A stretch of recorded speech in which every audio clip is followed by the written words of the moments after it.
हरे कृष्णा। सभी का बहुत बहुत स्वागत है। हमने 5वें अध्याय के अंत में देखा था शांति सूत्र, है ना। उसमें क्या बताया था भगवान ने? भोक्तारम यज्ञ तपसाम सर्वलोक महेश्वरम सुहृदम सर्वभूतानाम ज्ञात्वा माम शांति मृच्छति। तो हमारे मन में शांति का सूत्र ये हमने एक ठान लेना चाहिए कि जो कुछ है, जो कुछ यज्ञ है, तप है, उसके असली स्वामी कौन है?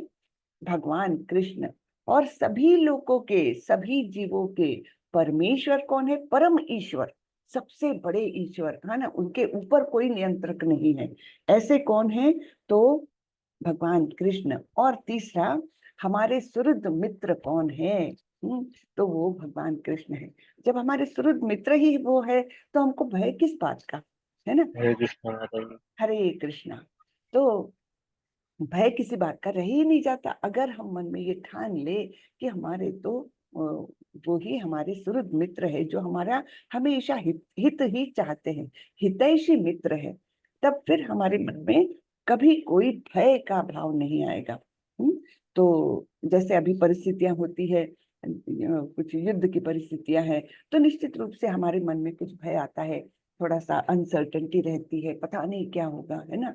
लेकिन अगर हम ये जान लेते हैं कि सब कुछ भगवान के कंट्रोल में है, कुछ भी ऐसा नहीं है जो भगवान के कंट्रोल में नहीं है, कुछ भी ऐसा नहीं है जो उनकी आज्ञा के बिना हो रहा है। हाँ? तो हर परिस्थिति में उनकी आज्ञा के अनुसार आगे आगे जो है परिस्थिति बढ़ती जाती है। जैसे कुरुक्षेत्र का युद्ध भी कब हुआ? जब भगवान ने सोच लिया कि अब इस युद्ध को कोई पर्याय नहीं है। सारे उपाय कर लिए, सारे प्रयत्न कर लिए कि दुर्योधन को समझाने का प्रयत्न किया, पांडवों ने इतने कष्ट झेले, इतने इतने वर्षों तक सब कुछ किया, लेकिन अंतिमतः जब भगवान भी गए संधि करने के लिए तब भी कुछ नहीं हुआ। तब भगवान ने सोचा अब इस युद्ध को पर्याय नहीं है, और जब ये भगवान की इच्छा है तब वो युद्ध होकर के रहेगा, है ना। तो उसी प्रकार हमने सोचना चाहिए कि जो कोई परिस्थिति है वो भगवान ने इस प्रकार निर्माण की है कि अब उनकी इच्छा है, ये सारे प्रयत्न हो चुके, अब उनकी इच्छा है, तो अब उसमें हमने एक्सेप्ट करना है ना। तो हर परिस्थिति में अगर हम ये सोचेंगे कि हाँ मैंने सारे प्रयत्न कर दिए, हाँ, सपोज हमको एक कोई पर्टिकुलर जॉब चाहिए, एक पर्टिकुलर प्रकार का जॉब चाहिए, हमने सारे प्रयत्न कर लिए लेकिन उसमें यश नहीं मिला, तो निश्चित रूप से हमने सोचना है कि अब ये भगवान की इच्छा है कि मुझे इस जॉब में नहीं जाना है। भगवान ने निश्चित रूप से मुझे, मेरे लिए और 10 दरवाजे खोल के रखे हैं, अब मुझे केवल उन दरवाजों को ढूंढना है ना। जैसे आप लोगों को शायद वो एक बात पता होगी, हमारे प्रेसिडेंट थे डॉक्टर अब्दुल कलाम, है ना। तो वो कोई जॉब के लिए हरिद्वार गए थे, पायलट बनना था उनको, बहुत इच्छा थी कि मैं, मुझे पायलट बनना है, सारा प्रयत्न हो गया, सब कुछ हो गया, लेकिन किसी कारण से, और बहुत तकलीफ में वो गए, मतलब उनके बहन ने अपनी चूड़ियां गिरवी रखी थी और तब इनको ट्रेन का टिकट ले सके, इतनी गरीबी थी। तो वहां पर पहुंचे और उनका सिलेक्शन नहीं हुआ।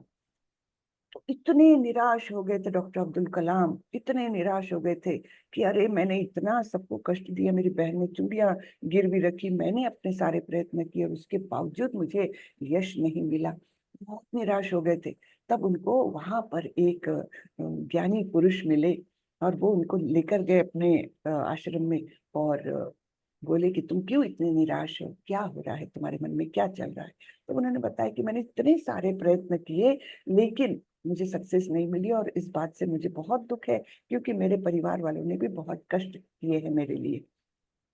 तब उन्होंने बताया था कि तुम शांति से घर जाओ, जब भगवान नहीं चाह रहे हैं ये जॉब तुमको मिले तो कैसे मिलेगा? तुम्हारे लिए कुछ अच्छे रास्ते भगवान ने खोल रखे हैं, बस उसको तुमको ढूंढना है। और उसके बाद जो हुआ हम सबको पता है, कैसे वो मिसाइल मैन बने, है ना।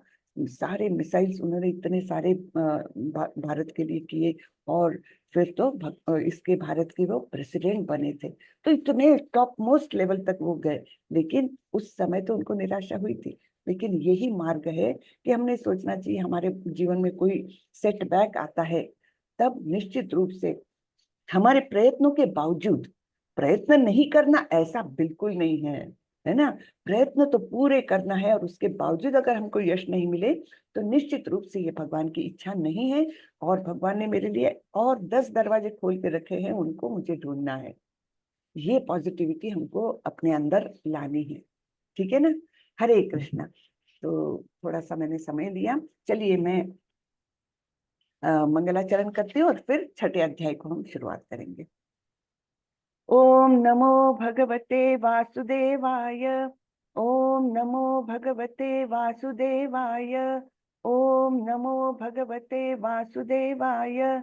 ओम अज्ञानतिमिरान्धस्य ज्ञानाञ्जनशलाकया चक्षुरुन्मिलितं येन तस्मै श्रीगुरवे नमः। श्रीचैतन्यमनोभीष्टं स्थापितं येन भूतले स्वयं रूपः कदा मह्यं ददाति स्वपदान्तिकं। वन्देऽहं श्रीगुरो श्रीयुतपदकमलं श्रीगुरुन् वैष्णवांश्च श्रीरूपं साग्रजातं सहगण रघुनाथान्वितं तं सजीवं साद्वैतं सावधूतं परिजनसहितं कृष्णचैतन्यदेवं श्रीराधा कृष्णपादान् सहगण ललिता श्रीविशाखान्वितांश्च। हे कृष्ण करुणा सिंधु दीनबंधु जगतपते गोपेश गोपिका कांत श्री राधा कांत नमोस्तुते। तप्त कांचन गौरांगी राधे वृंदावनेश्वरी वृषभानुसुते देवी प्रणमामि हरिप्रिये। नमो विष्णुपदाय कृष्णपृष्ठाय भूतले श्रीमते भक्ति वेदांत स्वामी इति नामिने। नमस्ते सारस्वते देवे गौरवाणी प्रचारिणे निर्विशेष शून्यवादी पाश्चात्य देशतारिणे। जय श्री कृष्ण चैतन्य प्रभो नित्यानंदा श्री अद्वैत गदाधर श्रीवासादि गौर भक्त वृंदा। हरे कृष्णा कृष्णा कृष्णा हरे हरे, हरे रामा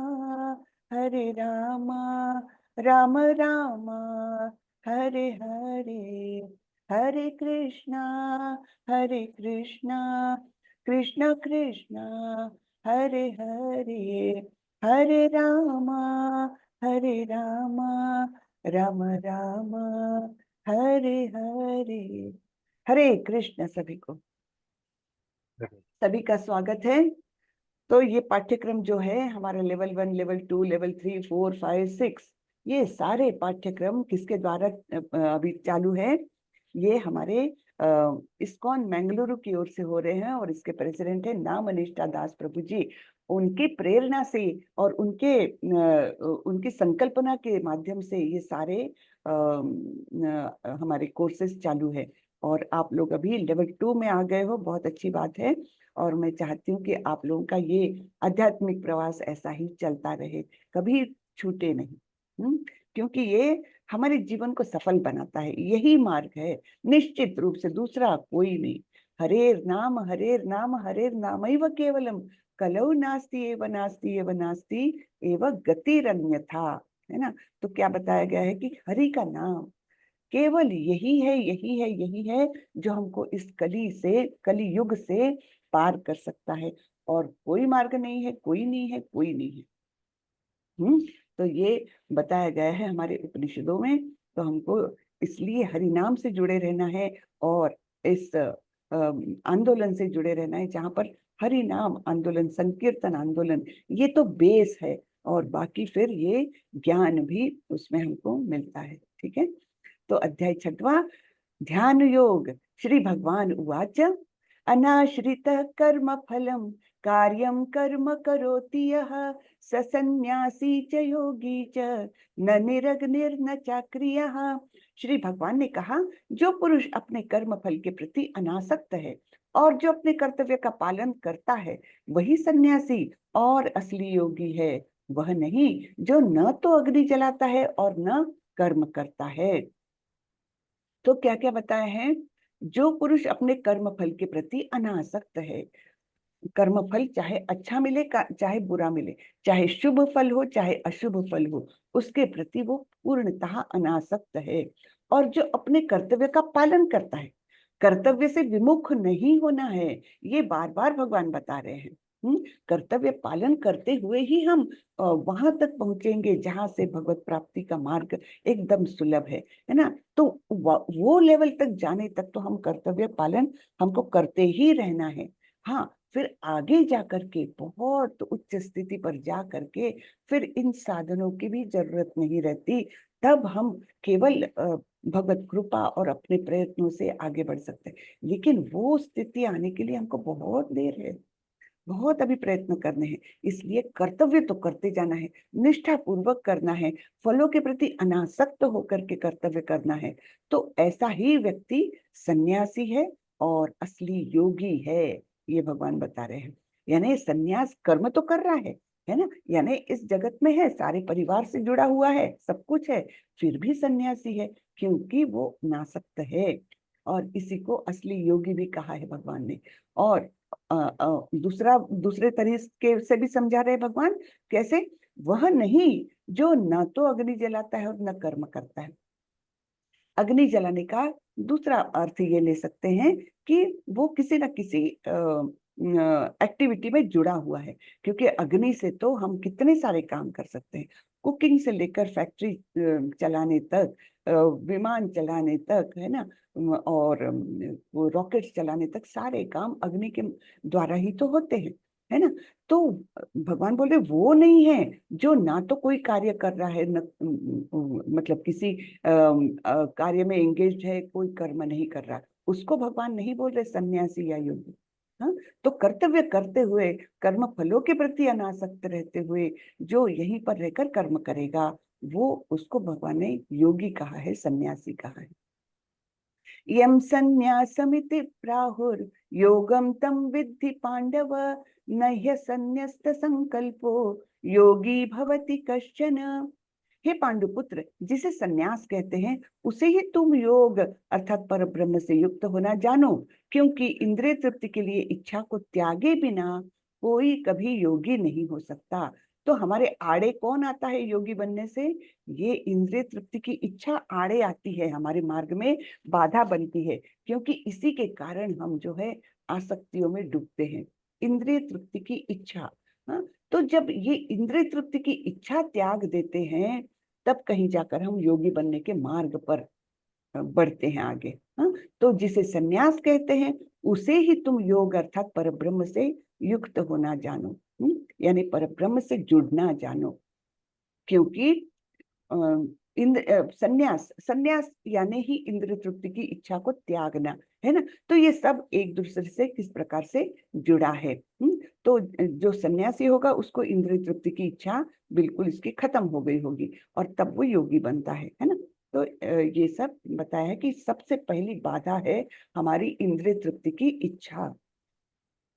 आरुरुक्षोर्मुनेर्योगं कर्म कारणमुच्यते, योगारूढ़स्य तस्यैव शमः कारणमुच्यते। अष्टांग योग के नवसाधक के लिए कर्म साधन कहलाता है और योग सिद्ध पुरुष के लिए समस्त भौतिक कार्यकलापों का परित्याग ही साधन कहा जाता है। तो ये जो मैं बार बार उदाहरण देती हूँ कि हमको कोई ऊंचाई पर जाने के लिए हमको सीढ़ी की जरूरत होती, तो वो साधन है हमारे लिए, है ना। लेकिन जब उस ऊंचाई पर पहुंच गए तो वो साधन की आवश्यकता नहीं रह जाती। बिल्कुल वही बात यहाँ पर है कि अष्टांग योग के नवसाधक के लिए, यानी वो अभी ऊंचाई पर चढ़ना चाह रहा है, तो उसके लिए ये कर्म एक साधन है। कर्म के माध्यम से, लेकिन कर्म कैसा करना है? अनासक्त होकर के अपने कर्तव्य को ही करना है।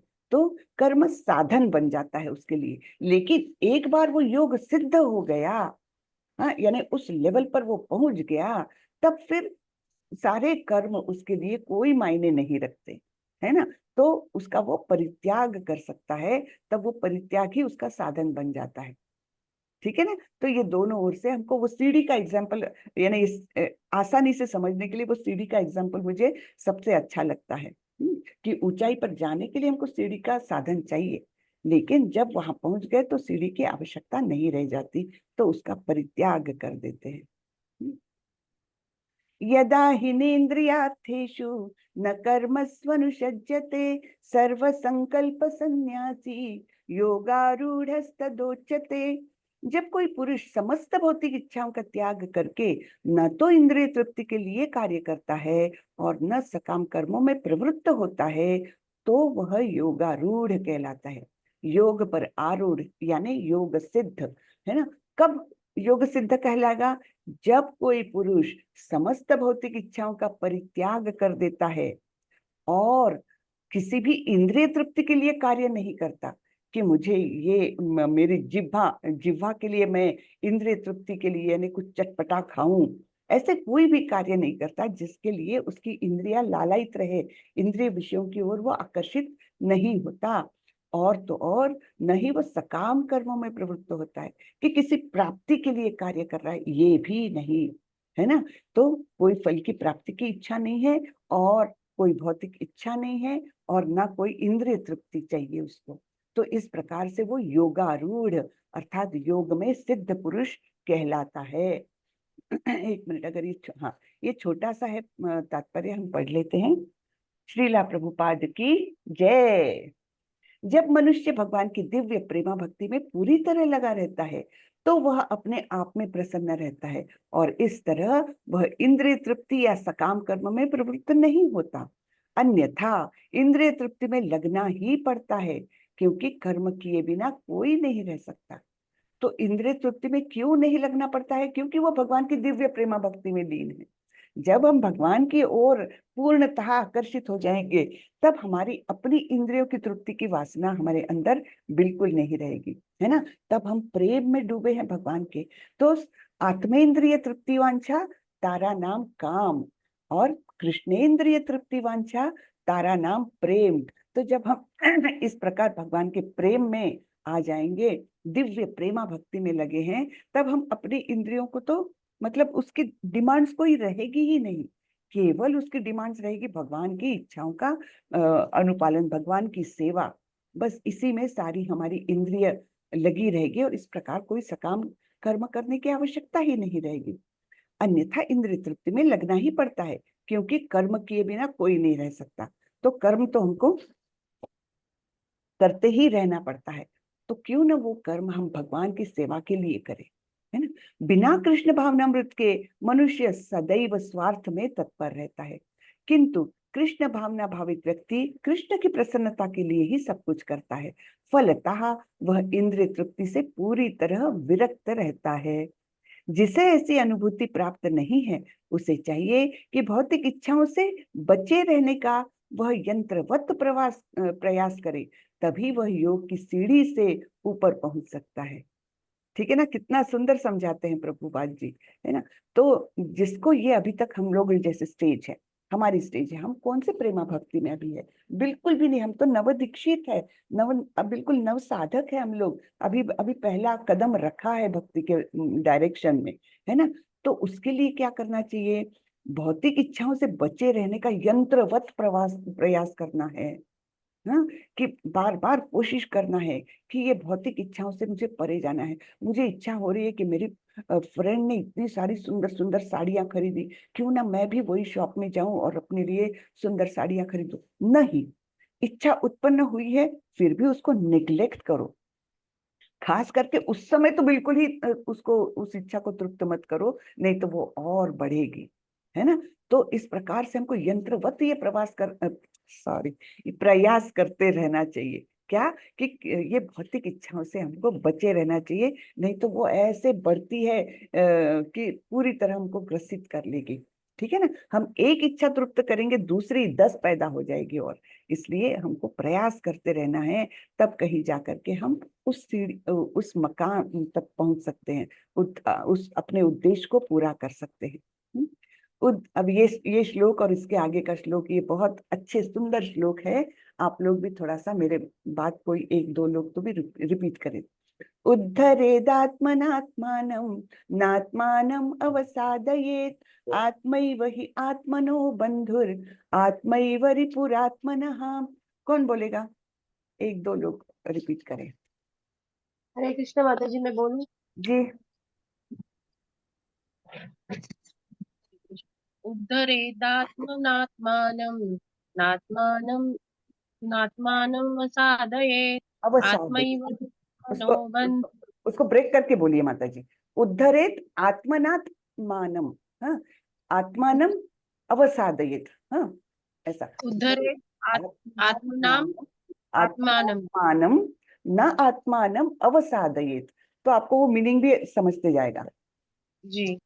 न आत्मानं अवसाद, वसादयेत् हाँ। आत्मैव ह्यात्मानो बन्धुरात् आत्- बन्धुरात् आत्मैव रिपुरात्मनः। हरे उद्धरेतात्मनात्मानं नात्मानम् अवसादयेत् आत्मैव हि आत्मनो बंधुर आत्मैव रिपुरात्मनः। हम तो चलिए आगे बढ़ते हैं। मनुष्य को चाहिए कि अपने मन की सहायता से अपना उद्धार करे और अपने को नीचे ना गिरने दे। यह मन बद्ध जीव का मित्र। हरे कृष्णा जी। मनुष्य को चाहिए कि अपने मन की सहायता से अपना उद्धार करे और अपने को नीचे ना गिरने दे। यह मन बद्ध जीव का मित्र भी है और शत्रु भी है। तो ये मन का वर्णन हो रहा है और मन के साथ तो हमको हमेशा ही रहना है ना, उससे तो छुटकारा नहीं पा सकते। तो ये मन ऐसा है कि वो हमारा मित्र भी है, शत्रु भी है।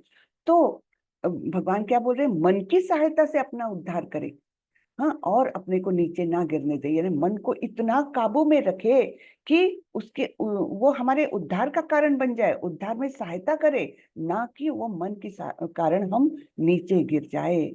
इसलिए मन को बहुत संयमित रखना पड़ता है, तब उसकी सहायता हमको अच्छे मार्ग पर ले जाएगी। तो ये मित्र भी है और शत्रु भी है। तो क्या हम एक शत्रु के साथ पूरे जीवन भर रहना चाहेंगे? नहीं, है ना। बिल्कुल नहीं चाहेंगे कि शत्रु के साथ मुझे 24 घंटे, सातों दिन, पूरा जीवन भर उसके साथ रहना है, बिल्कुल नहीं चाहेंगे। तो हम क्या चाहेंगे? उसको हमारा अच्छा मित्र बना ले। अब मित्र कब बनता है और कब शत्रु बनता है, ये इस श्लोक में बताया गया है। बंधुरात्मात्मनस्तस्य येनात्मैवात्मना जितः अनात्मनस्तु शत्रुत्वे वर्तेतात्मैव शत्रुवत। जिसने मन को जीत लिया है उसके लिए मन सर्वश्रेष्ठ मित्र है, किंतु जो ऐसा नहीं कर पाया उसके लिए मन सबसे बड़ा शत्रु बना रहेगा। तो मित्र कब है? जब हमने उसको जीत लिया। और शत्रु कब है? जब हम ऐसा नहीं कर पाए, यानी उसको जीत नहीं पाए। तो हमने इसके बारे में एक एग्जाम्पल देखा था लेवल 1 में भी। किसका एग्जाम्पल दिया था? अग्नि का, है ना। जब तक वो हमारे कंट्रोल में है तब तक वो हमारे लिए बहुत मदद करती है, सारे काम कर देती है अग्नि, है ना। खाना पकाती है, हमारी कार चलाती है, हमारा एरोप्लेन चलाती है, फैक्ट्रीज, रेलवे, सब कुछ चलाती है वो, सब बहुत काम की है अग्नि। लेकिन जब ये अग्नि विराट रूप ले लेती है ना, अनकंट्रोल्ड हो जाती है, कोई बॉम्ब स्फोट हुआ और फिर एकदम आग लगते गई, तब कितना विनाश कर देती है वो। बिल्कुल ऐसा ही है हमारा मन, कि उसको संयमित रखो, कंट्रोल में रखो तो बहुत काम का है। और नहीं तो यानी वो हमको सहायक बनता है। जब कंट्रोल में है तब वो हमारी सहायता करता है हमको अच्छे मार्ग पर ले जाने के लिए। और जब वो कंट्रोल में नहीं है तब वो हमारे पतन का सबसे बड़ा कारण वही है, शत्रु बन जाता है। जितात्मनः प्रशान्तस्य परमात्मा समाहितः शीतोष्ण सुख दुखेषु तथा मानापमानयोः। जिसने मन को जीत लिया है उसने पहले ही परमात्मा को प्राप्त कर लिया है, क्योंकि उसने शांति प्राप्त कर ली है। ऐसे पुरुष के लिए सुख दुख, सर्दी गर्मी एवं मान अपमान एक से हैं। तो जिसने मन को जीत लिया है, मन पर पूरा कंट्रोल है, तो उसको तो परमात्मा की प्राप्ति हो गई। क्यों हो गई? क्योंकि उसके मन में शांति है, कोई कलमश नहीं है, विचलन नहीं है। नहीं तो विचलित मन में कैसे आएंगे भगवान, है ना। विचलित मन तो हमेशा डिस्टर्ब्ड मन में क्यों आएंगे भगवान? तो जब शांत रहेगा मन तब भगवत प्राप्ति हमको पॉसिबल है। तो ऐसे पुरुष के लिए ये सारे जो द्वंद्व है जीवन के, सुख दुख है, सर्दी गर्मी है, मान अपमान है, यश अपयश है, ऐसे अनेक द्वंद्व है जीवन के, तो ये सब एक से हो जाते हैं। यानी ऐसे परिस्थितियों में कोई भी परिस्थिति हो वो विचलित नहीं होता। जैसे भगवान ने बार बार अर्जुन को उपदेश दिया है कि जैसे दूसरे अध्याय में स्थिर बुद्धि वाला मुनि, तो उसका कैसे ये है, सुख दुखे समे कृत्वा लाभा लाभौ जया जयौ, है ना, सुख और दुख को एक समान करते हुए तुम जीवन बिताओ।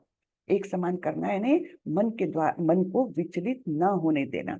तो वही बात यहाँ पर है कि जब हम इन सारे द्वंद्वों को एक समान कर सकते हैं, जब हम विचलित नहीं होते हैं, तो इस ऐसे हृदय में शांति रहेगी, ऐसा मन एकदम शांत रहेगा। और फिर परमात्मा की प्राप्ति बहुत आसानी से हो सकती है। ज्ञान विज्ञान तृप्तात्मा कूटस्थो विजितेन्द्रियः युक्त इत्युच्यते योगी समलोष्टाश्म कांचनः। वह व्यक्ति आत्म साक्षात्कार को प्राप्त तथा योगी कहलाता है जो अपने अर्जित ज्ञान तथा अनुभूति से पूर्णतया संतुष्ट रहता है। ऐसा व्यक्ति अध्यात्म को प्राप्त तथा जितेंद्रिय कहलाता है। वह सभी वस्तुओं को, चाहे वे कंकड़ हो, पत्थर हो या कि सोना, एक समान दिखता है। तो ये हम थोड़ा समझेंगे। वह व्यक्ति आत्म साक्षात्कार को प्राप्त तथा योगी कहलाता है जो अपने अर्जित ज्ञान तथा अनुभूति से पूर्णतया संतुष्ट है। तो जो कुछ भी उसने अर्जित ज्ञान किया तो उसके उसके साथ वो संतुष्ट है। हाँ, और जो कुछ उसको अनुभूतियां हुई भगवत प्राप्ति की दृष्टि से भी, जो भी अनुभूतियां हुई है उनसे वो संतुष्ट रहता है। और फिर ऐसे व्यक्ति को जितेंद्रिय कहा है। तो हम थोड़ा सा तात्पर्य पढ़ते हैं। हाँ, थोड़ा सा ही है। तो तात्पर्य में श्रीला प्रभुपाद बोलते हैं, श्रीला प्रभुपाद की जय। परम सत्य की अनुभूति के बिना कोरा ज्ञान व्यर्थ होता है। भक्ति रसामृत सिंधु में कहा गया है, अतः श्री कृष्ण नामादि न भवेद ग्राह्यम इंद्रिय सेवोन्मुखे ही जिह्वादौ स्वयमेव स्फुरति यदा। ये कोई भी व्यक्ति अपनी दूषित इंद्रियों के द्वारा श्री कृष्ण के नाम रूप गुण तथा उनकी लीलाओं की दिव्य प्रकृति को नहीं समझ सकता। तो हमारी इंद्रिया कैसी है, दूषित है।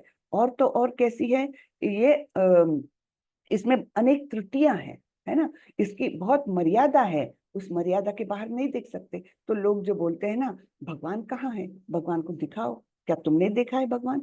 तो हम अपनी ये चर्म चक्षुओं से और ये सारी इंद्रियों से, जो भौतिक चीजों से बनी है, जो विनाशकारी है, ऐसी इंद्रियों से हम भगवान को नहीं समझ सकते, ना उनके नाम रूप गुण और लीलाओं के दिव्य प्रकृति को समझ सकते। यानी हम नाम तो ले रहे हैं, लेकिन उसका जो जो अनुभूति होना चाहिए, जो मन में जो शांति प्रदान करना चाहिए, शांति तो खैर पहली बेसिक चीज है, लेकिन आगे की जो दिव्यता की अनुभूति होना चाहिए वो हम नहीं ले पा रहे हैं। क्यों?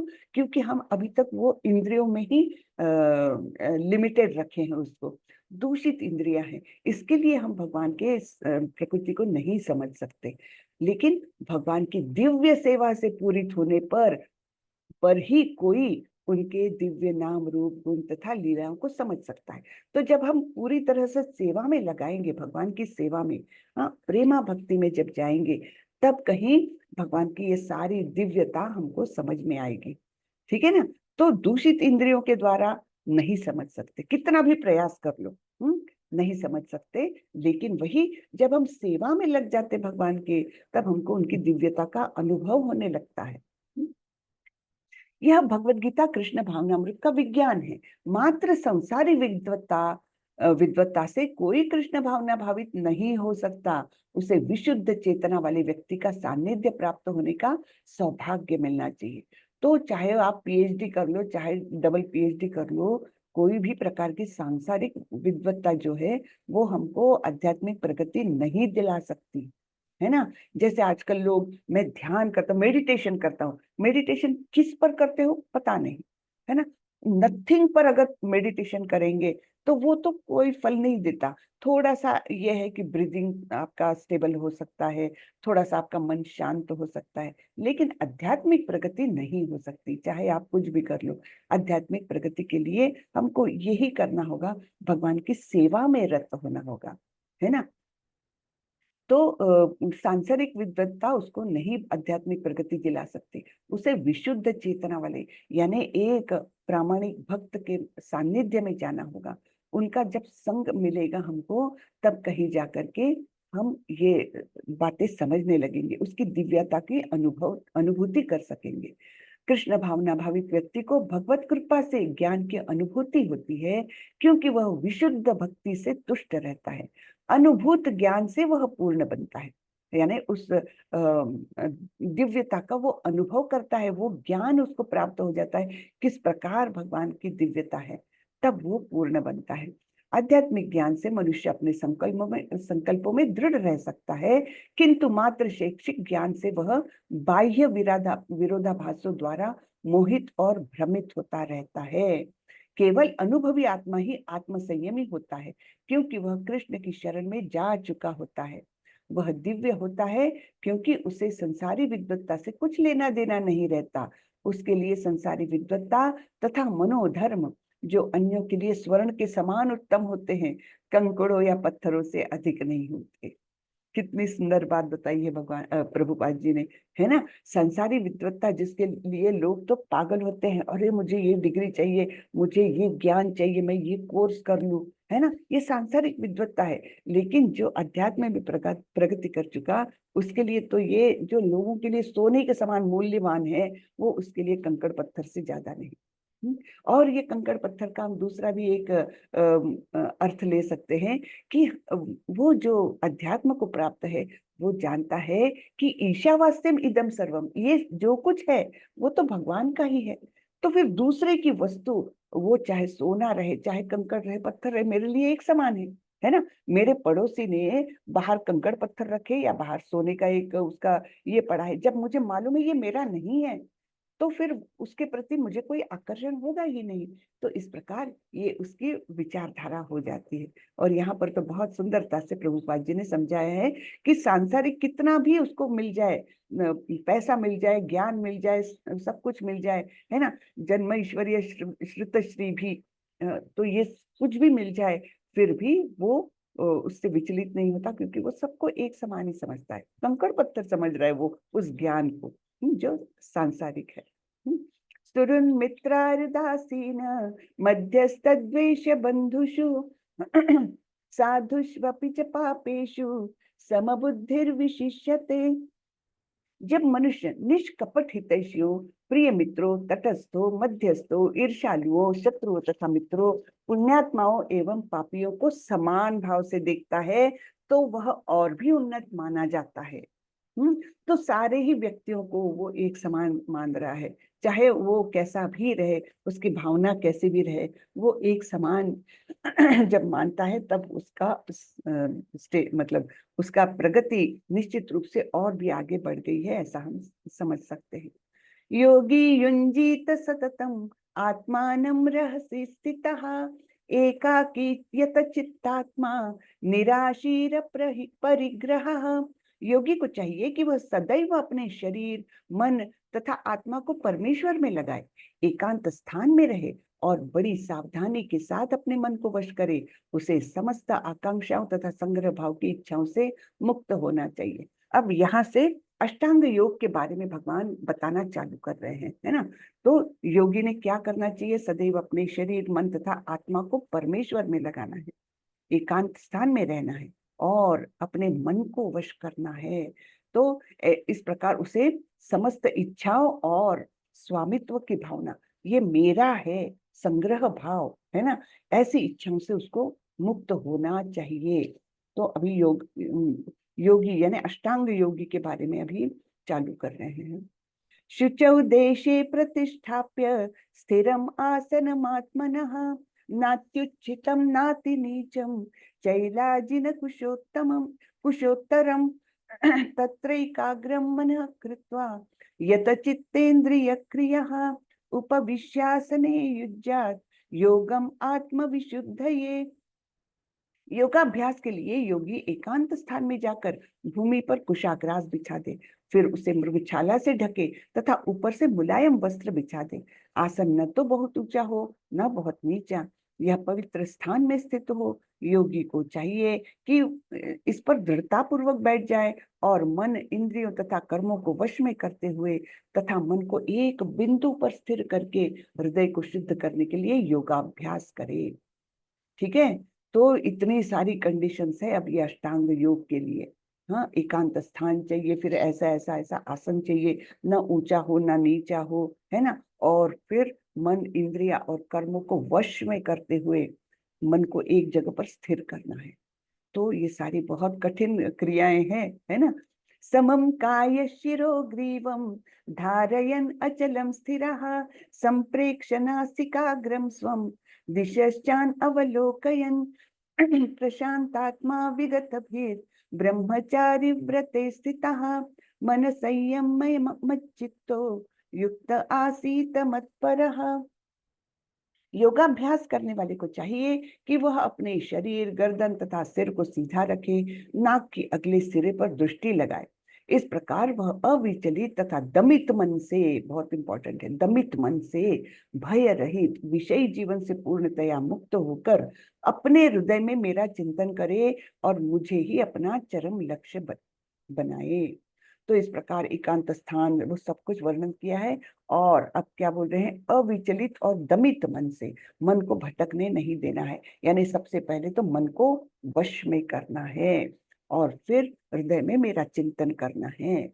तो सबसे कठिन बात तो क्या हुई यहाँ पर सभी कुछ कठिन है। एकांत स्थान, हाँ, एकांत स्थान में जाएंगे तो हमारे मन में भय रहेगा, निश्चित रूप से रहेगा।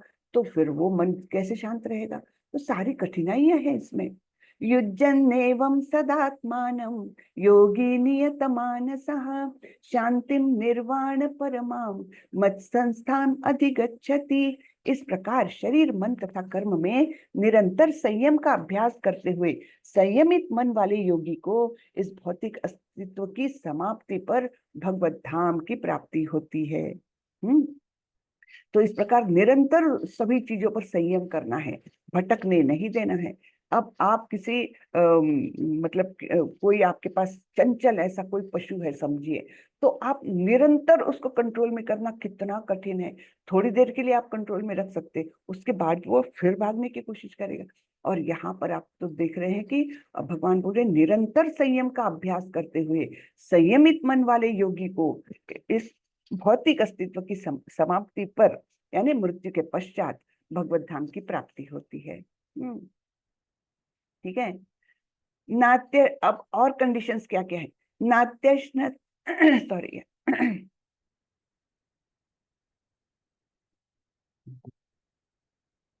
नात्यश्नतस्तु योगोस्ति न चैकान्तमनश्नतः न चाति स्वप्नशीलस्य जाग्रतो नैव चार्जुन।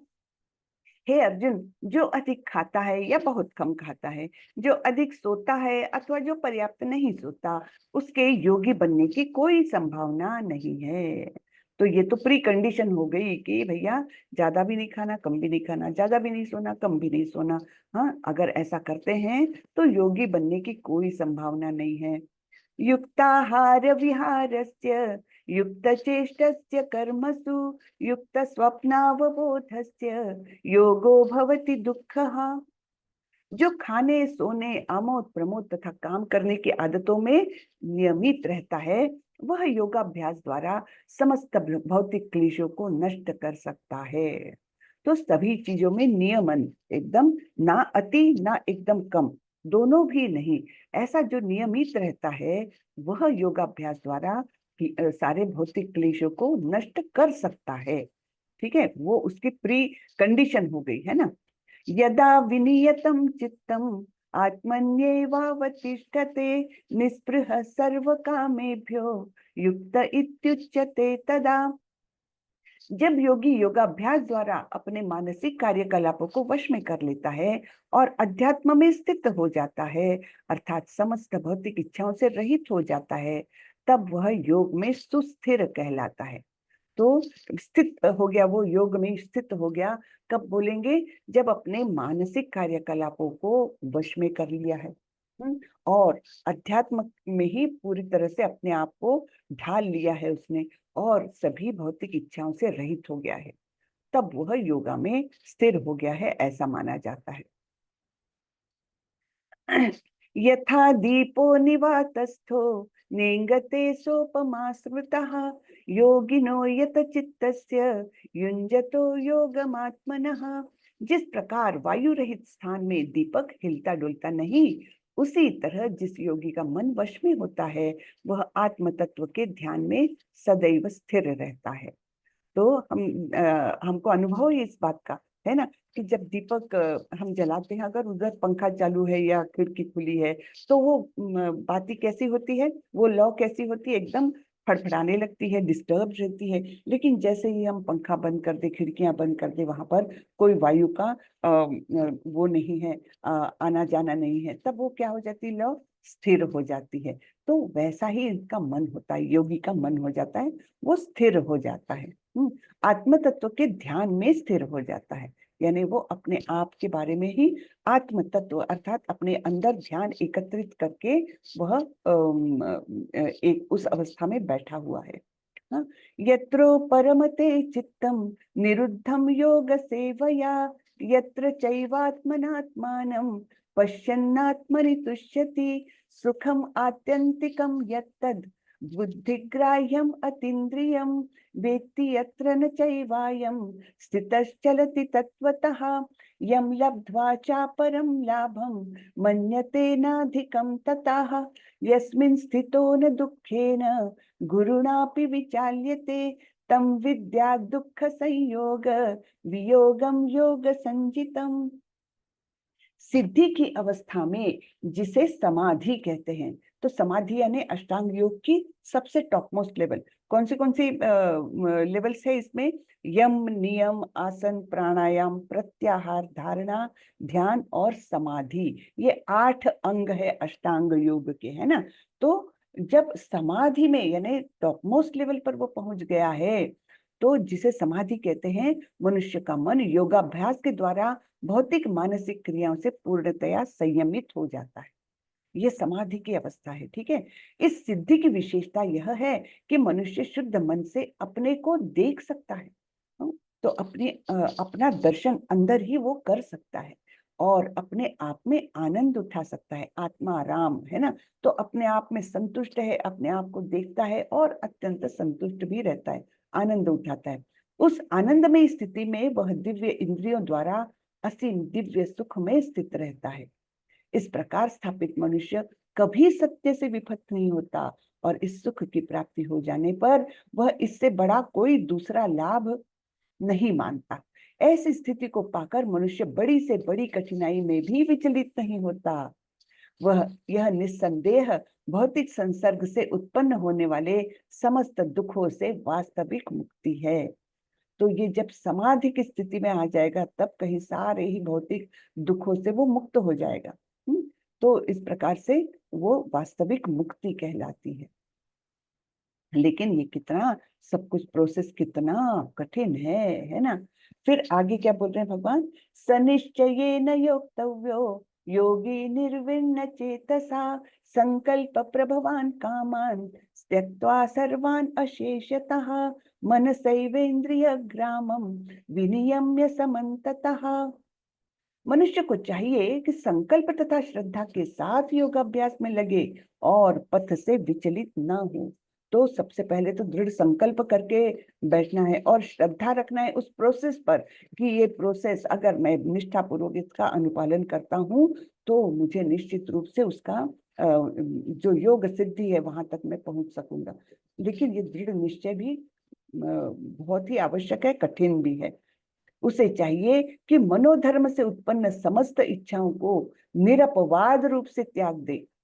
तो जो भी इच्छा है, ऐसा नहीं कि हाँ 2-4 इच्छाएं रही तो क्या है, निरपवाद यानी उसमें कोई अपवाद नहीं है, सारी भौतिक इच्छाओं को वो करना है जो हमारी मनोधर्म से, अर्थात जब इंद्रिय विषय इंद्रिय के संपर्क में आती है और मन में विचलन होता है, तो मनोधर्म में से जो इच्छाएं उत्पन्न होती है उनको निरपवाद से रूप से त्याग देना है। हाँ, उसमें कोई अपवाद नहीं रखना है कि 2-3 तो रहेगी, बाकी सब मैंने त्याग दिया है ना। मैंने देखो बाहर खाना त्याग दिया, मैंने देखो ये कर दिया, मैंने चाय कॉफी भी छोड़ दी, बाकी सब छोड़ दिया, लेकिन हाँ मुझे मीठे की बड़ी लालसा रहती है तो रोज मुझे मीठा चाहिए। ये हुआ अपवाद, है ना। तो ऐसा नहीं करना है, निरपवाद रूप से। और इस प्रकार मन के द्वारा सभी ओर से इंद्रियों को वश में करें। ठीक है।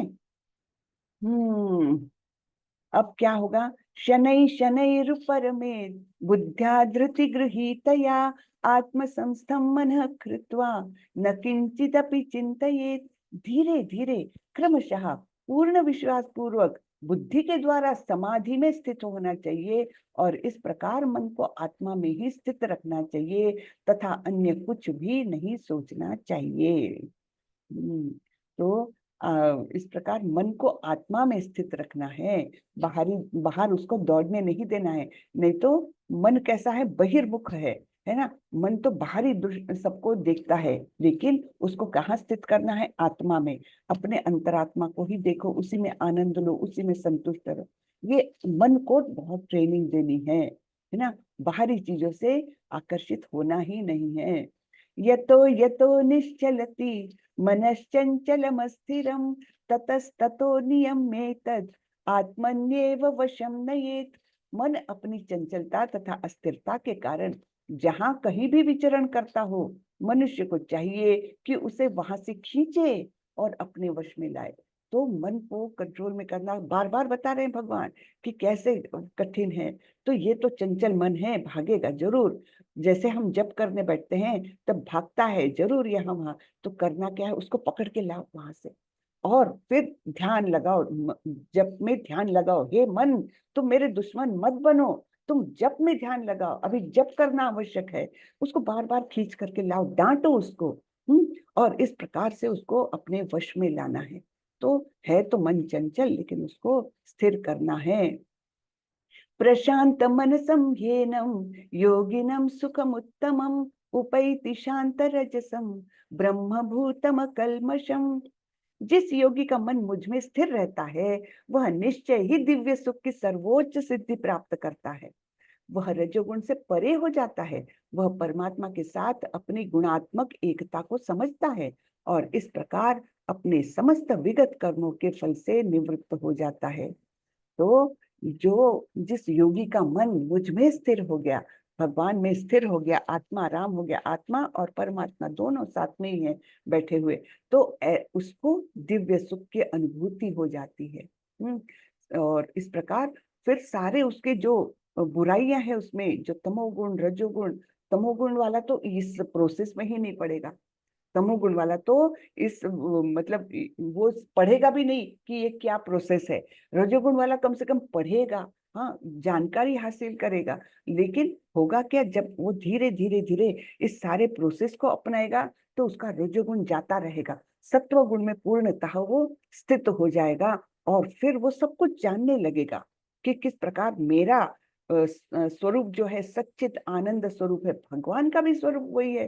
तो मैं तो गुणात्मक रूप से, गुण वाइज तो मैं भगवान के जैसा ही है, क्वालिटी वाइज मेरी क्वालिटी और भगवान की क्वालिटी एक ही है। हाँ, भगवान विभु है, मैं अणु हूँ, मैं बहुत छोटा सा हूँ, लेकिन हूँ तो गुणात्मक रूप से भगवान के समान ही। इस प्रकार की वो जानकारी हासिल करेगा और उसमें स्थित हो जाएगा, स्थिर हो जाएगा। और फिर उसको उसके पूर्व जो भी पाप कर्म होंगे, जो भी फल उसके मिलने होंगे, कर्म फल जो मिलने होंगे, उससे वो पूरी तरह से अलग हो जाएगा। युञ्जनेवं सदात्मानं योगी विगत कल्मषः सुखेन ब्रह्म संस्पर्शम अत्यंतम सुखम अश्नुते। इस प्रकार योगाभ्यास में निरंतर लगा रहकर आत्म संयमी योगी समस्त भौतिक कल्मष से मुक्त हो जाता है और भगवान की दिव्य प्रेमा भक्ति में परम सुख प्राप्त करता है। तो ये निरंतर लगे रहना है इस प्रकार का अभ्यास करते हुए, और अपने आप को संयमित रखना है, मन पर पूरी तरह से कंट्रोल रखना है। हाँ, तब हम भौतिक कल्मश जो है, काम क्रोध लोभ मोह मद मत्सर, ये जो भौतिक कल्मश है, उनसे हम अपने आप को मुक्त कर सकेंगे और फिर हम भगवान का जो दिव्य प्रेमा भक्ति का परम सुख है वो हम प्राप्त करेंगे, है ना। प्रोसेस है लंबी, लेकिन और कठिन भी है, तो इसके बारे में अभी आगे आएगा। सर्वभूतस्थमात्मानं सर्वभूतानि चात्मनि ईक्षते योगयुक्तात्मा सर्वत्र समदर्शनः। वास्तविक योगी समस्त जीवों में मुझको तथा मुझ में समस्त जीवों को देखता है। निस्संदेह स्वरूप सिद्ध व्यक्ति मुझ परमेश्वर को सर्वत्र देखता है। तो इतनी उसको प्राप्ति हो गई है कि वो सभी जगह भगवान का दर्शन कर सकता है, सभी जीवों में वो भगवान को देखता है और जीव में भगवान को देखता है, यानी परमात्मा को देखता है। तो इस प्रकार से उसकी जो है चक्षु जो है उसके इस प्रकार ज्ञान चक्षु बन जाते हैं, है ना, कि वो परमेश्वर का दर्शन सब जगह कर सकता है। यो मां पश्यति सर्वत्र सर्वं च मयि पश्यति तस्याहं न प्रणश्यामि स च मे न प्रणश्यति। जो मुझे सर्वत्र देखता है और सब कुछ मुझ में देखता है, उसके लिए न तो मैं कभी अदृश्य होता हूँ और न वह मेरे लिए अदृश्य होता है। तो जो इस प्रकार से देखता है कि सभी में भगवान को देखता है और भगवान को सर्वत्र देखता है ना, तो इस प्रकार सब कुछ मुझ में देखता है, भगवान में ही सब कुछ देखता है, तो फिर वह भगवान को अत्यंत प्रिय हो जाता है। भगवान ध्यान पूर्वक, वैसे तो भगवान किसी से वो नहीं करते, पक्षपात नहीं करते, फिर भी जब ऐसा व्यक्ति ऐसा भक्त बन जाता है तो वो कुछ स्पेशल बन जाता है भगवान के लिए। और फिर भगवान उसको कभी भी अपने आंखों से अनदेखा नहीं करते, उसको हमेशा अपने प्रोटेक्शन में रखते हैं एक प्रकार से, है ना। तो ना तो मैं कभी उसके लिए अदृश्य होता हूँ, यानी वो सभी जगह मुझे देख रहा है, और वो भी मेरे लिए अदृश्य नहीं होता, यानी क्या, मैं उसका विशेष ध्यान रखता हूँ। सर्वभूतस्थितं यो मां भजते भजत्येकत्वमास्थितः सर्वथा वर्तमानोऽपि स योगी मयि वर्तते। जो योगी मुझे तथा परमात्मा को अभिन्न जानते हुए परमात्मा की भक्ति पूर्वक सेवा करता है। अब मुझे यानी मुझ भगवान को तथा परमात्मा को अभिन्न जानते हैं, तो भगवान का ही ये एक प्राकट्य है, परमात्मा जो उनका ही एक्सपेंशन है। हाँ, क्षीरोदकशाही विष्णु के रूप में जब वो प्रकट होते हैं, पुरुषावतार जो लेते हैं, तब वो हर जीव के अंदर, हर अणु के अंदर परमाणु बन करके और हर आत्मा के साथ परमात्मा बन करके वो स्थिर हो जाते हैं। और जब ये ऐसा योगी भगवान और परमात्मा को भिन्न मानता ही नहीं है और इस प्रकार वो भक्ति पूर्वक सेवा करता है, वह हर प्रकार से मुझ में सदैव स्थित रहता है। तो योगी का डेस्टिनेशन कौन सा है? परमात्मा तक का है ना। आत्मौपम्येन सर्वत्र समं पश्यति अर्जुन सुखम वा यदि वा दुखम स योगी परमो मतः। हे अर्जुन, वह पूर्ण योगी है जो अपनी तुलना से समस्त प्राणियों की उनके सुखों तथा दुखों में वास्तविक समानता का दर्शन करता है। तो जो भक्त होते हैं ना, वो पर दुख दुखी होते हैं, वो अपने दुखों से दुखी नहीं होते, पर दुख दुखी होते हैं। तो थोड़ा सा यहाँ पर भी वही बताया है कि जो पूर्ण योगी है वो समस्त प्राणियों को उनके दुख सुख का की अनुभूति कर सकता है। उनको दुख होता है तो इसको ज्यादा दुख होता है, इस प्रकार उसका वर्तन हो जाता है। अब अर्जुन का प्रश्न है, और बिल्कुल जायज प्रश्न है, बहुत ही जो हमारे मन में भी आता है, क्योंकि हमने ये सारा प्रोसेस देखा, किस प्रकार एकांत स्थान में जाना है और एक ऐसा वो कुशाग्रास, फिर उस पर मृग छाल, फिर उस पर मुलायम वस्त्र, और जो उच्च नहीं है नीच नहीं है उस पर स्थिर होकर के बैठना है, सारे इंद्रियों को वश में करना है मन के माध्यम से, है ना। और फिर अंदर ही अंदर आत्मतुष्टि, आत्मसंतुष्टि पाना है और हमेशा ध्यान परमात्मा पर लगाए रखना है। हाँ, और सोना कंकड़ ये सबको एक समान दृष्टि, सब कुछ हमने देखा, और हम भी सोच रहे हैं कि बाप रे ये तो प्रोसेस बड़ी कठिन है। सबसे उसमें कठिन क्या है? मन। मन को कैसे काबू में करे, और अर्जुन का भी बिल्कुल वही प्रश्न है। हाँ, अर्जुन क्या पूछ रहे हैं? अर्जुन उवाच योऽयं योगस्त्वया प्रोक्तः साम्येन मधुसूदन एतस्याहं न पश्यामि चंचलत्वा स्थिति स्थिराम। अर्जुन ने कहा, हे मधुसूदन, आपने जिस योग पद्धति का संक्षेप में वर्णन किया है वह मेरे लिए अव्यावहारिक तथा असहनीय है, क्योंकि मन चंचल तथा अस्थिर है। तो जो प्रश्न हमारे मन में आ रहे हैं, पहले तो अर्जुन के मन में आ गए हैं, और अर्जुन जैसा धनुर्धर जिसके मन की एकाग्रता के बारे में हमने कई किस्से सुने हैं, है ना। जब उनके गुरु द्रोणाचार्य ने सब बच्चों की परीक्षा दी थी, तब एकाग्रता जो है, मन की एकाग्रता पूरी तरह से अर्जुन में दिखी थी। तो ऐसा अर्जुन भगवान को बोल रहे हैं, मन तो बड़ा चंचल है। हाँ, तो मन बड़ा ही चंचल और अस्थिर है, इसलिए ये सारी प्रोसेस जो आपने बताई अष्टांग योग की, ये मेरे लिए अव्यावहारिक और असहनीय है। फिर आगे बोलते हैं अर्जुन, चंचलम हि मनः कृष्ण प्रमाथि बलवदृढ़म् तस्याहं निग्रहं मन्ये वायोरिव सुदुष्करम्। हे कृष्ण, चूंकि मन चंचल अर्थात अस्थिर, उच्छृंखल, हठीला तथा अत्यंत बलवान है, अतः मुझे इसे वश में करना वायु को वश में करने से भी अधिक कठिन लगता है ना। तो इस प्रकार ये तो हमारी भी समस्या है कि मन को कंट्रोल में लाना, जब करने बैठे तो वो यहाँ वहाँ भागता है, उसको कंट्रोल में रखना बहुत कठिन है। ये तो हमारा रोज का अनुभव है, और वही प्रश्न यहाँ पर अर्जुन का है। तो तात्पर्य में प्रभुपाद जी बोलते हैं, मन इतना बलवान तथा दुराग्रही है कि कभी कभी वह बुद्धि का उल्लंघन कर देता है, यद्यपि उसे बुद्धि के अधीन माना जाता है। तो हमने वो एक चित्र देखा था ना, 5 घोड़े यानी हमारे 5 कर्मेंद्रिय, उसको जो लगाम है वो मन है, और जो सारथी है उस रथ को चलाने वाला वो बुद्धि है।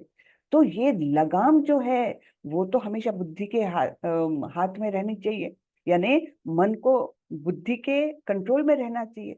लेकिन मन फिर भी इतना स्ट्रांग है, पता है, कि वो बुद्धि को भी वो कर देता है, उसको भी पार कर जाता है, बुद्धि के भी कंट्रोल में नहीं रहता। तब फिर इस व्यवहार जगत में जहां मनुष्य को अनेक विरोधी तत्वों से संघर्ष करना होता है, उसके लिए मन को वश में कर पाना अत्यंत कठिन हो जाता है। कृत्रिम रूप से मनुष्य अपने मित्र तथा शत्रु दोनों के प्रति मानसिक संतुलन स्थापित कर सकता है, ये लेकिन कृत्रिम रूप से, है ना। किंतु अंतिम रूप में कोई भी संसारी पुरुष ऐसा नहीं कर पाता, क्योंकि ऐसा कर पाना वेगवान वायु को वश में करने से भी अधिक कठिन है। तो अर्जुन ये बोल रहे हैं कि मैं एक बार वायु को कंट्रोल में कर लूं, लेकिन इस मन को कंट्रोल में करना बहुत ही कठिन है। ठीक है। तो इस प्रकार ये अर्जुन की समस्याएं हैं। अब भगवान उसका समाधान कर रहे हैं। श्री भगवान उवाच असंशयं महाबाहो मनो दुर्निग्रहं चलम् अभ्यासेन तु कौन्तेय वैराग्येण च गृह्यते। भगवान श्री कृष्ण ने कहा, हे महाबाहु अर्जुन, कुंती पुत्र, निस्संदेह चंचल मन को वश में करना अत्यंत कठिन है, किंतु उपयुक्त अभ्यास द्वारा तथा विरक्ति द्वारा ऐसा संभव है। तो 2 बातें करनी है हमको। उपयुक्त अभ्यास यानी प्रैक्टिस। कौन सा प्रैक्टिस? कि मन अगर यहाँ वहां भाग रहा है उसको पकड़ के लाओ, उसको स्थिर करो, है ना। तो बार बार लाना पड़ेगा, उसकी तरफ ध्यान देना पड़ेगा, इस पर ध्यान देना पड़ेगा कि अभी मेरा मन कहाँ है, क्या मैं जो क्रिया कर रहा हूँ उसी में है मन, कि भटक रहा है। इतना सटल होता है ना मन, और वो इतना चंचल होता है, अपने को पता ही नहीं चलता। अपने को लगता है हाँ मैं बड़ा ध्यान पूर्वक मैं जप कर रहा हूँ, लेकिन थोड़ी देर बाद ध्यान में आता है, अरे मन तो यहाँ है ही नहीं, वो कहीं और भटक रहा है। हाँ, सूक्ष्म है, अत्यंत सूक्ष्म है मन, और अत्यंत चंचल है। तो इसको कैसे लाए? हमको जैसे ही महसूस होता है ये यहाँ वहां भागा है, पकड़ के लाओ उसको, ध्यान लगाओ इधर ही, ऐसे उसको डांट के बैठाना है। और दूसरा विरक्ति, है ना। ये सांसारिक चीजों से धीरे धीरे हमको विरक्त होते जाना है, और वो ऑटोमेटिक होगा जैसे जैसे हम ज्यादा जप करेंगे। तो ये दोनों चीजें आवश्यक है, विरक्ति और अभ्यास। असंयतात्मना योगो दुष्प्राप इति मे मतिः वश्यात्मना तु यतता शक्यो वाप्तुम उपायतः। जिसका मन उच्छृंखल है उसके लिए आत्म साक्षात्कार कठिन कार्य होता है, किंतु जिसका मन संयमित है और जो समुचित उपाय करता है उसकी सफलता ध्रुव है, ऐसा मेरा मत है। तो भगवान बोल रहे हैं कि हाँ, मन तो बड़ा कठिन है, चंचल है, लेकिन जो उसको कंट्रोल में नहीं कर पाया, जो उसका मन चंचल ही रहने दिया, उसने कोई उचित उपाय किए नहीं, है ना, कंट्रोल में किया नहीं, तब उसको ये आध्यात्मिक मार्ग में कोई सफलता मिलने के चांसेस नहीं है। लेकिन जिसका मन संयमित हो गया तो फिर उसकी सफलता निश्चित है। हम्म तो एक तो मन को संयमित रखना और बार बार वो प्रयत्न करते रहना, वो अभ्यास करते रहना। ऐसा नहीं है कि आज मेरा मन संयमित हो गया, अब कल की मेरे को चिंता नहीं है, ऐसा नहीं है। इसको तो बार बार वश में ही करके रखना पड़ेगा, और तब कहीं जाकर के भगवान बोलते हैं उसकी सफलता निश्चित है। तो भगवान ने मार्ग बता दिया। अब अर्जुन के और प्रश्न है, क्या बोलते हैं अर्जुन? अर्जुन उवाच अयति श्रद्धयोपेतो योगाच्चलितमानसः अप्राप्य योग संसिद्धिं काम गतिम कृष्ण गच्छति।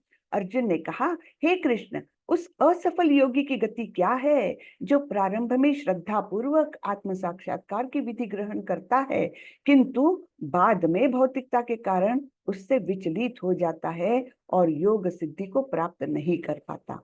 तो जैसे अधूरे जिसके प्रयास रह जाते हैं, कई बार क्या हो जाता है कि योग सिद्धि की तरफ उसने आत्म साक्षात्कार की ओर दो चार कदम डाले हैं, प्रयत्नशील है, किंतु कोई भौतिक कारण आ जाता है, उसकी ही मृत्यु हो जाती है, या और कोई संकट ऐसा आ जाता है कि उसके बाद उसका वो आध्यात्मिक मार्ग छूट जाता है।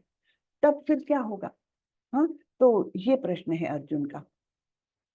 फिर आगे और पूछ रहे हैं अर्जुन, कच्चिन्नो भय विभ्रष्ट छिन्नाभ्रमिव नश्यति अप्रतिष्ठो महाबाहो विमूढ़ो ब्रह्मण पथि। हे महाबाहु कृष्ण, क्या ब्रह्म प्राप्ति के मार्ग से भ्रष्ट ऐसा व्यक्ति आध्यात्मिक तथा भौतिक दोनों ही सफलताओं से च्युत नहीं होता, यानी दोनों ही सफलताओं से वो वंचित नहीं रह जाता, और छिन्न भिन्न बादल की भांति विनष्ट नहीं हो जाता। छिन्न भिन्न बादल यानी उसमें कॉन्सेंट्रेटेड कुछ है ही नहीं, तो वो फिर हवा के द्वारा एक टुकड़ा इधर जाएगा, एक टुकड़ा इधर जाएगा, छिन्न भिन्न हो जाएगा। तो उसके अनुसार उस प्रकार से वो विनष्ट नहीं हो जाता, जिसके फलस्वरूप उसके लिए किसी लोक में कोई स्थान नहीं रहता। तो अर्जुन के प्रश्न एकदम सटीक और एकदम सुंदर प्रश्न है, जो सबके मन में आने चाहिए, है ना। तो ऐसे असफल योगी की क्या गति होती है, ये अर्जुन के प्रश्न हैं। और भगवान बहुत अच्छी तरीके से हम सभी को आश्वस्त कर रहे हैं कि कोई बात नहीं, अगर थोड़ी सी प्रगति करने के बाद भी कोई भौतिक कारणों से पतन हो गया या वो मार्ग बंद हो गया, तब भी कोई नुकसान नहीं हो रहा है। ये हमको बहुत सुंदर आश्वासन यहाँ पर हमको मिलता है। हाँ, यहाँ पर अभी अर्जुन का ही कंटिन्यूएशन है। एतन में संशयम कृष्ण छेतुमर्हस्य शेषतः त्वदन्यः संशयस्यास्य छेतानयुपपद्यते। हे कृष्ण, यही मेरा संदेह है और मैं आपसे इसे पूर्णतया दूर करने की प्रार्थना कर रहा हूँ। आपके अतिरिक्त अन्य कोई ऐसा नहीं है जो इस संदेह को नष्ट कर सके। यानी ये संदेह कि अधूरा प्रगति करने के बाद, अधूरी प्रगति करने के बाद अगर कोई योगी पथभ्रष्ट हो जाता है, तब फिर क्या होता है। तो अर्जुन के शंका का निरसन अभी भगवान करने जा रहे हैं।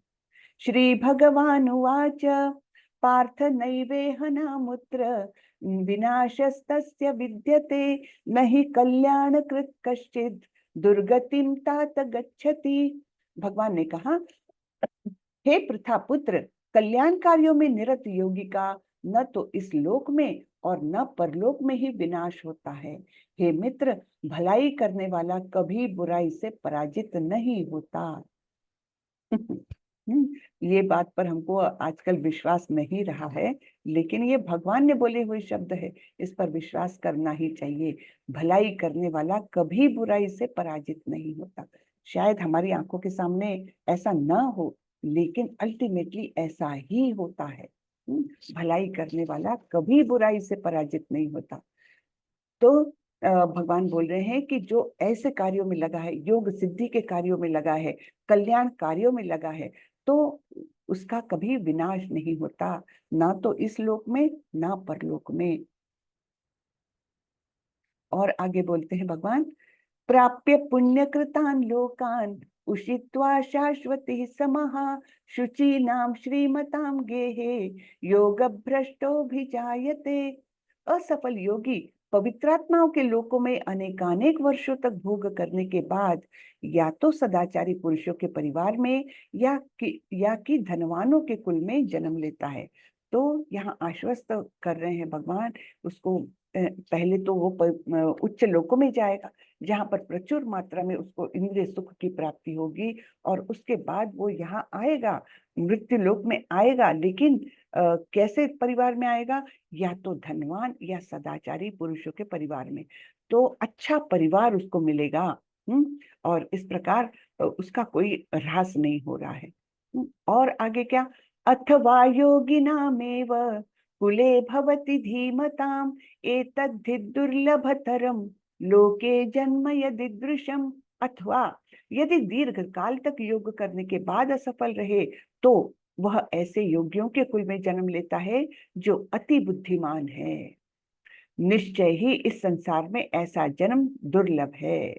तो भगवान पूरी तरह से आश्वस्त कर रहे हैं कि थोड़ी सी प्रगति की है तो कोई बात नहीं, वो पवित्र आत्माओं में जाएगा, इंद्रिय सुख का उपभोग करेगा और फिर यहाँ आएगा तो अच्छे सधन परिवार में उसको मिलेगा, है ना। और यहाँ पर तो योगियों के कुल में मिलेगा। अगर उसने ज्यादा उसमें प्रगति की है योग सिद्धि की ओर, तो उसको योगियों के साथ उनके परिवार में जन्म लेगा। और फिर उस प्रकार ये जन्म जो है अत्यंत दुर्लभ है। ऐसे योगी जनों के, योगी परिवार में जन्म मिलना अत्यंत दुर्लभ है, ऐसे भगवान बता रहे हैं। हम थोड़ा पिछले उसका ये तात्पर्य पढ़ लेते हैं। तात्पर्य में श्रीला प्रभुपाद बोलते, पिछला ही श्लोक, हाँ, उसमें क्या बोल रहे हैं, असफल योगियों की दो श्रेणियां हैं। एक वे जो बहुत थोड़ी उन्नति के बाद ही भ्रष्ट हो गए हैं, दूसरे वे जो दीर्घ काल तक योगाभ्यास के बाद भ्रष्ट होते हैं। जो योगी अल्पकालिक अभ्यास के बाद भ्रष्ट होता है वह स्वर्गलोक को जाता है, जहाँ केवल केवल पुण्यात्माओं को प्रविष्ट होने दिया जाता है। वहां पर दीर्घ काल तक रहने के बाद उसे पुनः इस लोक में भेजा जाता है, जिससे वह किसी सदाचारी ब्राह्मण वैष्णव के कुल में या धनवान वणिक के कुल में जन्म ले सके। योगाभ्यास का वास्तविक उद्देश्य कृष्ण भावनामृत की सर्वोच्च सिद्धि प्राप्त करना है। ठीक है, तो योगाभ्यास भी क्यों किया जा रहा है? कृष्ण भावना भावित होना, भगवान की प्रेमा भक्ति तक जाना है, ये उसका उद्देश्य है, जैसा कि इस अध्याय के अंतिम श्लोक में बताया गया है। किंतु जो इतने अध्यवसायी नहीं होते और जो भौतिक प्रलोभनों के कारण असफल हो जाते हैं, उन्हें अपनी भौतिक इच्छाओं की पूर्ति करने की अनुमति दी जाती है। तो भगवान देखिए, इच्छाओं की पूर्ति के लिए हमको बहुत सारे मार्ग उपलब्ध कर देते हैं। तो यहाँ पर जो भौतिक इच्छाओं के कारण वो प्रोग्रेस नहीं कर पाया, उसको पहले तो उसकी इच्छाएं तृप्त करवा लो। ठीक है भैया, तू ये सब कुछ एंजॉय कर ले पवित्र आत्माओं के स्थान में जा करके, और फिर लेकिन उसी मार्ग पर उसको ढालने का प्रयत्न करते हैं भगवान। तत्पश्चात उन्हें सदाचारी या धनवान परिवारों में संपन्न जीवन बिताने का अवसर प्रदान किया जाता है। ऐसे परिवारों में जन्म लेने वाले इन सुविधाओं का लाभ उठाते हुए अपने आप को पूर्ण कृष्ण भावनामृत तक ऊपर ले जाते हैं। तो अगला भी श्लोक हो गया है हमारा। आगे बढ़ते हैं। तत्र तम बुद्धि संयोगम लभते पौर्वदेहिकम यत ते च ततो भूयः संसिद्धौ कुरुनंदन। हे कुरुनंदन, ऐसा जन्म पाकर वह अपने पूर्व जन्म की दैवी चेतना को पुनः प्राप्त करता है और पूर्ण सफलता प्राप्त करने के उद्देश्य से वह आगे उन्नति करने का प्रयास करता है। ठीक है ना। तो ऐसे परिवार में जन्म लेने के बाद वो एक स्थान पर कहीं ना कहीं जाकर के उसको अपने पिछले जन्मों की वो चेतना याद आती है और फिर वो आगे और प्रयास करता है। मैं यहाँ पर बताना चाहूंगी, हमारे परम पूज्य गुरु महाराज जो है, हिज होलीनेस जयपताका स्वामी महाराज, तो उनके बारे में एक बचपन की एक बात बताती हूँ। वो बहुत धनिक परिवार में उनका जन्म हुआ अमेरिका में। बहुत धनवान, यानी उस समय के इन्हें उंगलियों पर गिनने लायक धनवान परिवारों में से एक परिवार में उनका जन्म हुआ था। तो जब वे 16 साल के थे तो एक बार वे ऐसे ही किसी पार्क में गए, और उस पार्क में जो प्रभुपाद जी के शिष्य थे, तो वो लोग संकीर्तन कर रहे थे और कुछ पैम्पलेट्स बांट रहे थे। तो वो भक्त ने आकर के इनको भी जयपता का स्वामी महाराज को भी वो पैम्पलेट दिया। उन्होंने वो लिया तो, लेकिन उसके तरफ देखा तो वो वैष्णव तिलक उनको दिखा, और वो वैष्णव तिलक देखते से उनको पता नहीं क्या हुआ, एकदम वो जैसे वो हो गए, एकदम आवेश में आ गए, जैसे कुछ हो गया उनको। वो वहां से भाग गए और दूर जाकर के बैठे, और फिर वो सोचने लगे मुझे क्या हो गया था कि वो उसका तिलक भर देखा मैंने, और मुझे क्या हो गया था जो मुझ में बहुत ऐसे कंपन आ गया, सब मैं इतना डिस्टर्ब हो गया, क्या हुआ था। और फिर वो सोचने लग गए, फिर वो उसी स्थान पर गए जहां वो भक्त लोग थे और ढूंढने लगे उनको, लेकिन तब तक वो सारे लोग चले गए थे वहां से। तब उन्होंने यहाँ वहां से पता किया कि कहाँ रहते ये हरे कृष्ण वाले। तो उनको एक स्थान बताया गया, सैन फ्रांसिस्को का जो मंदिर था उस समय स्टेब्लिश हो गया था, तो वहां का पता किसी ने बताया। तो ये अपने गांव से सैन फ्रांसिस्को गए ढूंढते ढूंढते, और वहां पर बोले कि आपके जो हेड है उनसे मिलना है मुझे। तो उन्होंने बताया वो तो यहाँ नहीं है, अभी वो गए हुए हैं न्यूयॉर्क, आपको मिलना है तो आपको न्यूयॉर्क जाना पड़ेगा, नहीं तो फिर वो कभी 6-8 महीने बाद आएंगे। तो ये न्यूयॉर्क गए और वहां पर प्रभुपाद जी से मुलाकात की, और बस पूरी तरह से प्रभुपाद जी के ही शिष्य बन के वहीं रह गए। 16 साल की उम्र से वो इससे जुड़े हुए हैं, इस्कॉन से। और 20वें साल में उन्होंने संन्यास ग्रहण किया। संन्यास ग्रहण करना बहुत ही उच्च कोटि का वो है। तो 20वें साल में उन्होंने संन्यास ग्रहण किया। प्रभुपाद जी ने उनको आदेश दिया कि तुम मायापुर जाओ और उसको डेवलप करो।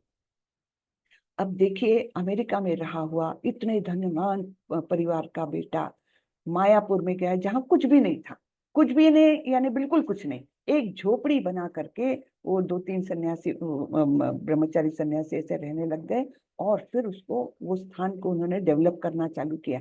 आज आप जाकर देखिए उस मायापुर को, और आप लोगों को लगेगा ये तो चमत्कार है। हाँ, इतना भव्य दिव्य सब कुछ हो गया है। और अगले साल तो वो जो TOVP यानी टेम्पल ऑफ वैदिक प्लानिटोरियम, उसका निर्माण पूर्ण हो जाएगा, वो खुल जाएगा। तब तो देखना देश विदेश के लोग ऐसे भीड़ करेंगे वहां पर कि कुछ पूछो नहीं। हाँ, और वो यानी ये वैदिक प्लानिटोरियम किस पर बेस्ड है, जो वैदिक साहित्य में जो प्लैनेट्स की वगैरह स्थिति बताई है उसके अनुसार ये प्लानिटोरियम होने वाला है, बहुत सुंदर होने वाला है। और प्रभुपाद जी के आदेश के अनुसार जयपताका का स्वामी महाराज ये पूरा काम कर रहे हैं। आज उनकी हेल्थ इतनी खराब है, फिर भी उनका पूरा ध्यान सब कामों में लगे रहते हैं, फिर भी। तो ऐसे मतलब दिव्यता है ये बिल्कुल कोई वो ही नहीं। तो इस प्रकार ये हम जो देखते हैं ना कि पूर्व जन्म की दैवी चेतना को पुनः प्राप्त करता है, बिल्कुल ये तो एग्जाम्पल है। हाँ, तो इस प्रकार और फिर वो पूर्ण सफलता प्राप्त करने के उद्देश्य से आगे उन्नति करने का प्रयास करता रहता है।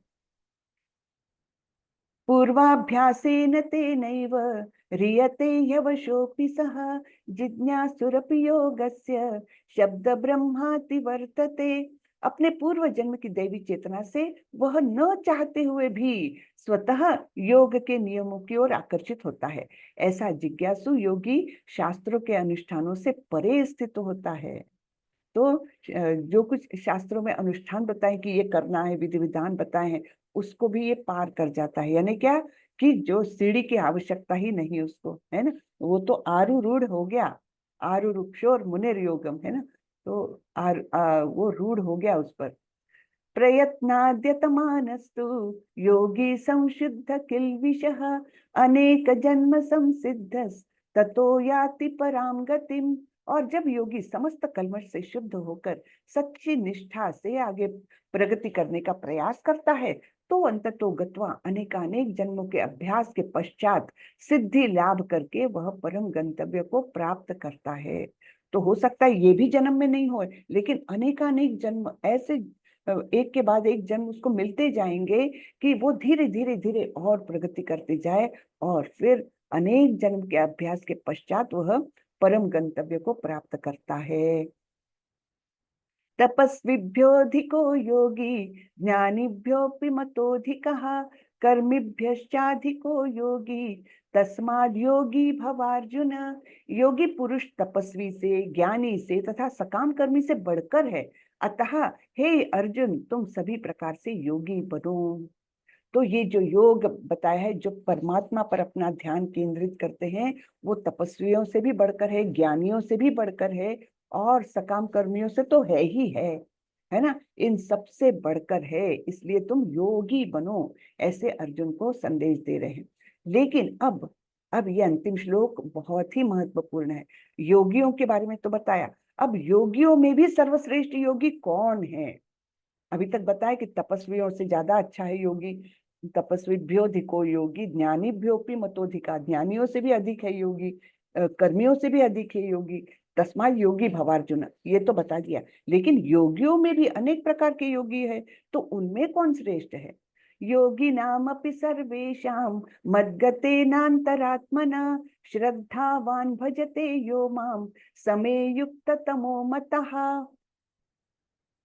और समस्त योगियों में से जो योगी अत्यंत श्रद्धा पूर्वक मेरे परायण है, अपने अंतःकरण में मेरे विषय में सोचता है और मेरी दिव्य प्रेमा भक्ति करता है, वह योग में मुझसे परम अंतरंग रूप से युक्त रहता है और सबों में सर्वोच्च है, यही मेरा मत है।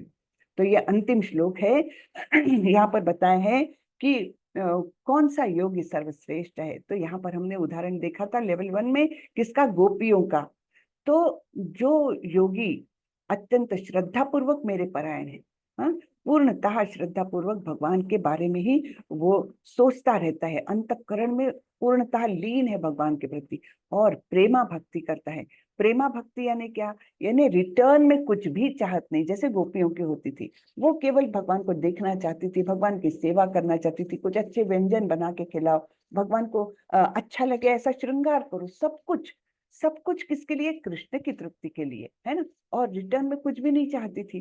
तो ये प्रेमा भक्ति, दिव्य प्रेमा भक्ति, तो ऐसे लोग सर्वोच्च है, योगियों में सर्वोच्च है, यही मेरा मत है।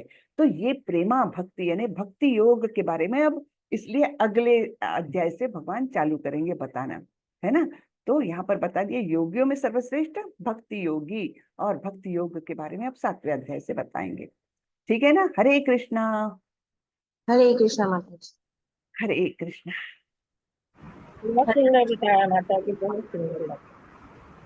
धन्यवाद। मायापुर तो हम गए, मायापुर तो अद्भुत है, देखने में बहुत ही सुंदर है, है ना। बहुत। हाँ, हाँ, और जो बहुत। अभी न्यू टेम्पल बन रहा है उसको तो देखने के लिए मतलब उत्सुक है कि दोबारा कभी जाए तो फिर उसको ओपनिंग हो जाए तो देखे उसको भी जी जी अंदर। जी, बिल्कुल। हरे कृष्णा माता जी। हरे कृष्णा। और मायापुर ऐसा स्थान है जहाँ पर 5,000 से ज्यादा फॉरेनर्स रहते हैं, भक्त है जी सभी के माता सभी। जी, मतलब उसका वातावरण ही एकदम अलग है माता जी, वहां पे बिल्कुल। मतलब रहना सौभाग्य का है कि हाँ, जैसे वृंदावन में रहते हैं उसी प्रकार का वहां पे बिल्कुल भी बिल्कुल, वैसे ही वो भी वाइब एक आती है। बड़ा धाम है, हाँ, वो बहुत ही हाँ, दिव्य धाम है वो। मतलब अच्छी वाइब आती है वहां से कि हम्म, मतलब अगर भजन करने के लिए अगर वहां पे इंसान चला के रहने लगे तो मानिए कि उसको हो ही जाएगा भजन, तो चाहे कितना भी पापी इंसान क्यों ना हो उसका भजन हो ही जाएगा। सही बात। बहुत सुंदर है। और जब मंदिर में जाते हैं ना आरती के समय, वो भीड़ जी और वो उत्साह, बाप रे, जी, ऐसा प्रभावित करता है हमको कि कुछ रोज का पूछो रहता नहीं। माता जी, वो, कभी ये भी नहीं कि हाँ, कम हो जाए, रोज का बिल्कुल रहता बिल्कुल, है। बहुत ही मतलब वो अनुभव तो एक अलग ही है, भूल अलग ही नहीं होता सकते है, एकदम, ऐसा एकदम अनुभव बहुत ही आरती का। सुंदर होता है। हरे कृष्णा। चलिए, किसी को कुछ पूछना है तो पूछे, नहीं तो हम क्लोज करते हैं। हरे कृष्णा। सबने अटेंडेंस लगा लिया? जी जी माता जी। माता जी। हरे कृष्णा। मुझे लगता है किसी का कोई प्रश्न नहीं है, चलो बहुत अच्छी बात है। प्रश्न नहीं रहने के दो कारण हो सकते हैं, या तो बिल्कुल कुछ भी नहीं इंटरेस्ट आया, अरे जाने दो, या फिर नहीं सब नहीं कुछ माता समझ जी, में आया। आपने बहुत अच्छे से समझा देते कि बहुत जल्दी जो है समझ में आ जाता है, जितना पढ़ने से नहीं समझ में आता उतना बोली से और श्रवण करने से समझ में आ जाता है। जी माता जी। हरे कृष्ण। हाँ, चलिए तो फिर आज का सत्र यहीं खत्म करते हैं। कल से भक्ति योग का अध्याय शुरू हो जाएगा हमारा। वाचा कल्पतरोभ्यश्च कृपा सिंधुभ्यैव च पतितानां पावनेभ्यो वैष्णवेभ्यो नमो नमः। अनंत कोटि वैष्णव वृंद की जय, श्रीला प्रभुपाद की जय, हरे कृष्ण। अच्छा, मैं एक बात बताना चाहूंगी, हमारे प्रभु जी ने एक बहुत बड़ा काम किया है कल। जो जूम का लिंक होता है ना, तो उसमें उन्होंने ट्रांसलेटर्स की सुविधा वो उपलब्ध कराई है। तो जैसे आज एक बहुत बड़े वक्ता आने वाले हैं, प्रभु जी आने वाले हैं, कल भी आए थे, बहुत ही सुंदर उनका व्याख्यान हुआ था। आज भी दूसरे कोई आने वाले हैं, और जो कोई जिस लैंग्वेज में सुनना चाहे तो वो फैसिलिटी भी उपलब्ध करा दी है। तो आप लोग जरूर जुड़िए, 8 बजे, ठीक 8 बजे जुड़िए टेम्पल लिंक से। वहां पर आपको चैट में दूसरा लिंक मिलेगा, वहां पर जाने के बाद आप अपनी चॉइस की लैंग्वेज में वो सुन सकते हैं। आज का तो फॉर्चुनेटली हिंदी में ही होगा मोस्टली, जो मुझे ज्ञात है मोस्टली तो हिंदी में होगा, लेकिन दूसरी भी लैंग्वेज में, इंग्लिश में या और भी लैंग्वेज में होता है ना, अब ट्रांसलेशन उपलब्ध किया जाएगा। तो ये बहुत अच्छा एक हुआ है जी माता जी, ट्रांसलेशन। कल हमने ज्वाइन मात किया था, देखा था कल का बहुत कितना अच्छा। अच्छा हुआ ना, जी बहुत जी अच्छा माता हुआ। जी, हाँ जी हरे कृष्णा। जी। माता जी, कौन कहाँ पे लिंक में जाना है बताएंगे प्लीज? टेम्पल लिंक पर जाइए आप। टेम्पल लिंक में हाँ वेबसाइट पे जाकर, या जो इसमें आता है कैसे? हाँ, आपके ग्रुप में आता होगा ना, टेम्पल लिंक आती होगी, देखिए 8 बजे के लिए, या मैं लिख देती हूँ यहाँ पर, ठीक है। हाँ माता जी प्लीज। हाँ,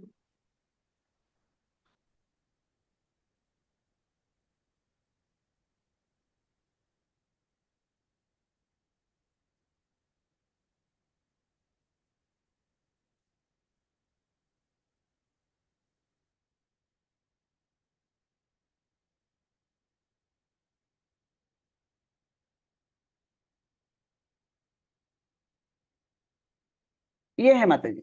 हाँ, हरे कृष्णा। तो इसको कॉपी कर लीजिए, लिख लीजिए ठीक से, और जरूर जुड़िए।